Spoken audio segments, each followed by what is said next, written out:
এর আগের দিন ভিডিওটাই দেখেছো, মানে শুক্রবার যেদিনকে ভ্যালেন্টাইন্স ডে সেদিনকে তোমরা দেখেছো আমাদের ঘরের রং হচ্ছে। তো হাফ কাজ হয়েছিল, মানে হাফ প্রাইমার দেওয়া হয়েছিল। আজকে নতুন মিস্ত্রি এসেছে আর তার সাথে এসেছে গ্রিলের মিস্ত্রি।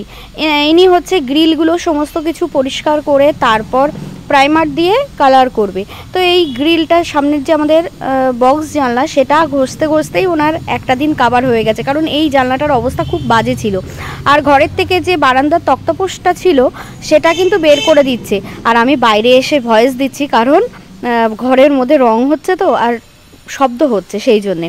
আর এই যে বারান্দায় কাজ হবে আজকে, এরা আগে প্রথমে পরিষ্কার করবে, তার জন্য গ্যাসটা আমি একদম ঢেকে দিয়েছি। এই জানলাটাও পরিষ্কার করা হবে, করে প্রাইমার দিয়ে আবার রং করা হবে। আর এই যে এখানে এনারা দুজনেই এখন কন্টিনিউ কাজ করবে, কারণ ভীষণ ভালো কাজ করে। গতকালকে যে এসেছিল মানে প্রথম দিন, তারা অতটা পারে না, একজন অনেকটা বয়স্ক ছিলেন, তো মিস্ত্রি মানে হেড যে মিস্ত্রি সে চেঞ্জ করে দিয়েছে। আর এনারা খুব সুন্দর কাজ করে। আর এত ধুলো বাপরে বাপ, চারিদিকে ধুলো। আর আমাদের তো সবার প্রায় অ্যালার্জির ধাত আছে, তো সবাই হাঁচি দিতেই আছে। আর এখানে দেখো ড্যাম্প প্রুফ প্রাইমার দেওয়া কমপ্লিট হয়ে গেছে। মানে ঘরটাকে চিনতেই পারছে না, নিজেদের ঘর নিজেরাই চিনতে পারছে না। আর খাটটার তো খুবই বাজে অবস্থা, খুলে রেখে দিয়েছে। আর এখানে এটা শুকাতে দিয়েছে, দিয়ে বারান্দাটা ধরেছে, তারপরে সামনের ঘর। তো এত ভালো লাগছে কি বলবো, শুধু প্রাইমার দিয়েই মনে হচ্ছে যে ঘরটা একদম চেঞ্জ হয়ে গেছে। যে ঘরে বউ হয়ে এসেছিলাম সেই ঘরটাকেই এখন আর চিনতে পারছি না। তো দেখো কত ধুলো, ওনাদের যে কত ধুলো, মানে প্রতিনিয়ত ফুসফুসে যায়, তাই ভাবি আমরা এইটুকু সহ্য করতে পারছি না। ওনারা প্রতিনিয়ত এই কাজগুলো করে, আর যার জন্য এইগুলো সম্ভব হয়েছে তিনি এই যে এখানে বিরাজমান। বজরংবলী না থাকলে এটা সম্ভবই হতো না। কিভাবে যে করছি, উনি কোথা থেকে টাকা জোগাড় করে দিচ্ছে আর কোথা থেকে হয়ে যাচ্ছে। সত্যি কথা বলতে উনি না থাকলে হতোই না।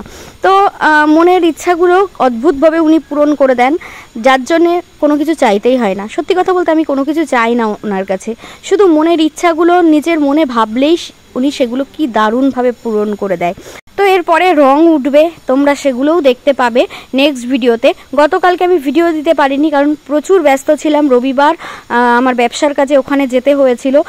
23 তারিখ আমাদের ওখানে মহোৎসব আছে, মানে আমার গ্রামের বাড়িতে। তো সেখানে প্রচুর জিনিসপত্রের অর্ডার, সেইগুলোর জন্য আমার প্রচুর ব্যস্ততা এখন। যাই হোক, দেখো ওনারা কাজ করে চলে গেছে। চোয়াল চৌকিটা যেটা তক্তপোষ সেটাও কিন্তু তুলে দিয়ে গেছে। এখন দেখো ঘরটাকে চিনতেই পারছি না।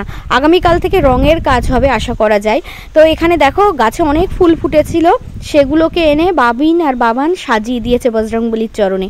ওরাও প্রচণ্ড মানে বজরংবলীকে, জানে জীবনে যত সমস্যা আসুক সমাধানের একজনই আছে, তিনি অবশ্যই সমাধান করে দেবে। যাই হোক, তোমরা দেখতে পাবে রং করে কেমন লাগছে। আর হ্যাঁ, ওটা আমাদের ঠাকুর ঘর, যেটা দেখতে পেলে ওই ঠাকুর ঘরটা কিন্তু আমি পাথর বসানোর ইচ্ছা আছে, মনে ইচ্ছা আছে। যদি ভগবান মানে আমার বজরংবলী যদি সাথ দেয় অবশ্যই ওটা পাথর বসাবো। তো এখন সন্ধ্যাবেলা বেশ কিছু জিনিসের কম পড়ে গেছে, মানে ড্যাম্প প্রুফ প্রাইমার সেটা কম পড়ে গেছে, তো সেটা আনতে গেছি। আর কি গ্রিলের যে প্রাইমার সেটা কম মানে আনা হয়নি, তো সেটাও আনতে গেছিলাম। আর এদিকে সন্ধ্যাবেলা তো আমাদের এই বনগাঁতে ভীষণ জ্যাম হয়। আর হ্যাঁ, টাকা তুলতে হবে, সেই জন্যে বরমশাই টাকা তুলছে আর একদিকে ফোনে কথা বলছে। ঘাটটা কাট করে রয়েছে না, ফোনে কথা বলছে, কারণ শনিবারের ভিডিও এটা, তো রবিবার দিন ছিল পালস পোলিও, মানে গতকালকে পালস পোলিও ছিল। তো পালস পোলিওতে তো প্রচুর ব্যস্ত, ওর উপরে সমস্ত দায়িত্ব থাকে, সেই জন্যে সব কিছু মানে মেনটেন করতে ও হিমশিম খাচ্ছে। যাই হোক, সবচেয়ে ভালো লাগছে যে এই ঘরের রংটা দেখে, মানে প্রাইমারেই এত সুন্দর আলো খেলছে। বাজার থেকে বাড়ি এসে বরমশাই বাবানকে পড়াতে বসিয়েছে আর আমি রান্না করছি। ও কখন যে ভিডিওটা করেছে আমি দেখতে পাইনি, আমি প্রথমে তো বুঝতে পারিনি। বাজার যাওয়ার আগে মটর ডালটা আমি বেটে রেখে গেছিলাম, এখন বড়া করছি। ছোটোবেলার একটা রান্না করছি, যে রান্নাটা আমি ছোটোবেলায় প্রচণ্ড পছন্দ করতাম। মায়ের হাতে সব রান্নাই তো বাচ্চাদের প্রিয় হয়, তার মধ্যে একটা প্রিয় রান্না এখন শেয়ার করছি তোমাদের সাথে। মটর ডালটা বেটে এটা বড়া করে নিচ্ছি, সামান্য নুন আর হলুদ দিয়ে বড়া করে নিয়েছি। এবার কিভাবে রান্নাটা করছি সেটা তোমাদের সাথে একটু করে শেয়ার করবো। এদিকে বাবান পড়ছে, বাবিনের কিন্তু পড়া কমপ্লিট, ওকে আমার শাশুড়ি মা পড়িয়ে দিয়েছে আমরা যখন বাজারে গিয়েছিলাম। তো ও এখন ঘুমাচ্ছে, কারণ সারাদিন এত দৌড়াদৌড়ি করেছে, এখন ক্লান্ত শরীরে ঘুমাচ্ছে। আর এদিকে দেখো আমি এখানে একটুখানি সর্ষে পাউডার, একটু লবণ, একটু সামান্য সর্ষের তেল আর একটা কাঁচা লঙ্কা দিয়ে একটু হলুদ দিয়ে এটা হচ্ছে ভিজিয়ে রেখেছি গরম জলে। তোমরা সর্ষেটা বেটেও নিতে পারো। আমার কাছে এখন অসুবিধা বলে আমি তাড়াহুড়ো করে যেভাবে হয় সেটাই করার চেষ্টা করছি। আর এদিকে বড়াটা করে নিচ্ছি।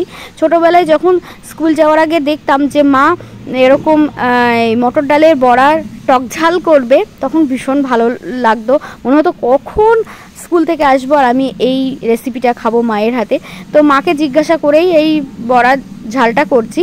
মা এখন হয়তো তিরুচিরাপল্লিতে বসে বসে আমার ভিডিওটা দেখছে, মা আর বাবা। খেতে কিন্তু দারুণ হয়েছিল। আমার শাশুড়ি মা এই প্রথম এটা খেলো, শ্বশুরমশাইও তাই, বরমশাইও তাই, সবার ভালো লেগেছে। আর বরমশাই এদিকে মোবাইলে পোলিওর কাজ করছে, আমি ভিডিও করছি বলে আবার একটু হেসে দিল। বাবান একা একাই অঙ্কটা করছে, কারণ ওর কালকে হচ্ছে মানে রবিবার আর বৃহস্পতিবার ওর স্পেশাল একজন টিচার আছে যিনি অঙ্ক করায়, তার কাছে দেওয়া হয়েছে, তার পড়াটাই কমপ্লিট করছে। আবার রবিবার সকালে পড়া, আবার বিকালে হচ্ছে ড্রয়িং আছে। আর এদিকে দেখো পাঁচফোড়ন আর কাঁচা লঙ্কা ফোড়ন দিয়ে দিয়েছি, দিয়ে এবার ওই যে মশলাটা করে রেখেছিলাম মানে সর্ষে বাটাটা, সেটা দিয়ে দেবো, ঠিক আছে। দিয়ে এক পরিমাণ মতো লবণ দেবো আর হলুদ দিয়ে, যেহেতু সর্ষেটা ভিজিয়ে রেখেছিলাম তাই আর হলুদ দিতে লাগেনি। তারপরে বড়াগুলো দিয়ে দেবো, দিয়ে জল দিয়ে ফুটিয়ে নেবো। আর স্পেশাল যার জন্যে এই যে লবণটা দিয়ে দিচ্ছি, স্পেশাল যার জন্যে টক ঝাল মিষ্টি মটর ডালের টক, তার জন্য হচ্ছে টকটা তো লাগবে, টকটা তো আর মটর ডালে হবে না, তার জন্যে তেঁতুলটাকে চটকে নিতে হবে। আমি একটু তেঁতুল ভিজিয়ে রেখেছি, তোমাদেরকে দেখাচ্ছি। এই দেখো বড়াগুলো দিয়ে দিয়েছি, দিয়ে দেওয়ার পরে একটু জল লাগবে। আর হ্যাঁ, আমাদের বাড়িতে ঝাল তো তেমন বাচ্চারা খায় না, তবে হ্যাঁ বড়রা কিন্তু ভীষণ ঝাল খায়, মানে আমার শাশুড়ি মা তো প্রচণ্ড ঝাল খায়। তো যাই হোক, তার জন্য গোটা লঙ্কা দিয়ে দেবো, ঠিক আছে। তোমরা লঙ্কা বেটেও দিতে পারে। দেখো আমি অনেকগুলো গোটা লঙ্কা দিয়ে দিয়েছি। এবার হচ্ছে ওই যে তেঁতুলটা আমি ভিজিয়ে রেখেছি সেটাকে চটকে নিয়ে তারপর ওই জলটাকে দিয়ে দেব। তোমরা একবার এটা করে খেয়েও দেখো, অসাধারণ লাগবে। আমার তো ভীষণ প্রিয়। আর যারা যারা খেয়েছে, যেহেতু ভয়েসটা আমি পরের দিন দিচ্ছি, মানে একদিন পরে দিচ্ছি, গতকালকে তো আমি ভিডিও দিতে পারিনি, তো তোমরা সবাই, বাড়ির সবাই বলেছে যে খুব ভালো হয়েছে। আর নিশ্চয়ই তোমাদের এই তেঁতুল দেখে জিভে জল চলে আসছে। সত্যি কথা বলতে ভয়েস দিতে দিতে আমারও জিভে জল চলে আসছে। তেঁতুল এমন একটা জিনিস, মানে টক জাতীয় জিনিস, বিশেষ করে তেঁতুল তো দেখলেই জিভে জল চলে আসে মেয়েদের, ছেলেদেরও অনেকের আছে। আর আমার বর তো ভীষণ পরিমাণে টক খেতে ভালোবাসে। ওকে যদি এরকম তেঁতুল শুধু শুধু দিয়ে দেওয়া হয়, সামান্য একটু লবণ দিয়ে, ও তাই খেয়ে নেবে, ও এত পরিমাণে টক খেতে ভালোবাসে। যাই হোক, তেঁতুলটার এই যে ভালো করে চটকে নিচ্ছে, নিয়ে এইগুলো ফেলে দেব। দিয়ে দেখো আমার নিজেরই জিভে জল চলে আসছে। দিয়ে এই যে তেঁতুলের এই যে রসটা রয়েছে, মানে তেঁতুলের কাত না কি যেন বলে, তো সেটাকে দিয়ে দেবো, ঠিক আছে। আর হ্যাঁ, পরিমাণ মতো চিনি দিতে হবে, কারণ টক ঝাল মিষ্টি যেহেতু, ঝালটা তো আমি দিয়েছি পরিমাণ মতো, কিন্তু মিষ্টিটাও দিতে হবে। দেখো অনেকটাই মিষ্টি দিয়েছি, তো খেতে না অসাধারণ হয়। আর ফোড়ন দেওয়ার জন্যে এটা কিন্তু একটা অন্যরকম স্বাদ হয়। তো এটা পরের দিন, মানে হচ্ছে রবিবার, যেহেতু আমাকে বাপের বাড়ি যেতে হবে ব্যবসার কাজে, সেহেতু আমি আগের দিন রাত্রে রান্নাটা করে রাখলাম।